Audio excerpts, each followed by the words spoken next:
হরে কৃষ্ণ শ্রোতা বন্ধুগণ, জানা অজানা ইউটিউব চ্যানেলে আপনাদের সকলকে সুস্বাগতম। বন্ধুগণ, আজ আপনাদের জন্য গোপাল ভাঁড়ের একটি মনোমুগ্ধকর কাহিনী এনেছি। কাহিনীটির নাম ম্যাজিক্যাল গাধা।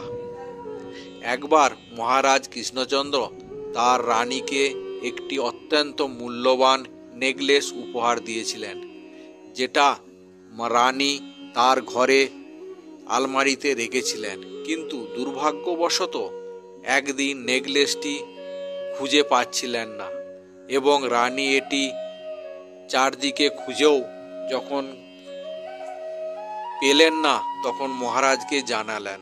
তারপর মহারাজ জানতে পেরে বুঝলেন বা পরীক্ষা করে দেখলেন যে শুধু নেকলেস নয়, তার প্রাসাদ থেকে গত কয়েকদিনে আরও বেশ কিছু মূল্যবান জিনিস হারিয়ে গেছে। পরিস্থিতি সমাধান করতে না পেরে তখন তিনি গোপালের উপর ভার দিলেন চোরকে ধরার জন্য। রহস্য সমাধানের জন্য গোপাল তার এক বন্ধুকে নিয়ে আসেন। তার বন্ধু হলো একটি জাদুকরী গাধা। তিনি প্রতিটি সন্দেহভাজন ব্যক্তিকে তাঁবুতে একা যেতে এবং গাধার ল্যাজ ধরে রাখতে বলেছিলেন, এবং যদি ব্যক্তিটি চোর হয় তবে গাধাটি তাকে চিহ্নিত করবে কিভাবে না, তাকে একটি ভালো লাথি দেবে। চোর ছাড়া সবাই বীরবলের নির্দেশ মেনে চলল।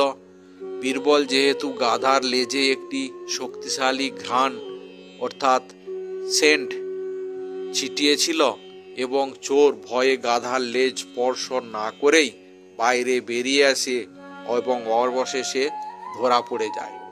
তাহলে বন্ধুগণ, আজকের কাহিনীটি কেমন লাগলো আপনারা কমেন্টস করে জানাবেন। আর যদি এখনও আমাদের জানা অজানা সদস্য না হয়ে থাকেন তাহলে চ্যানেলটি সাবস্ক্রাইব করে বেল আইকনটি ক্লিক করুন।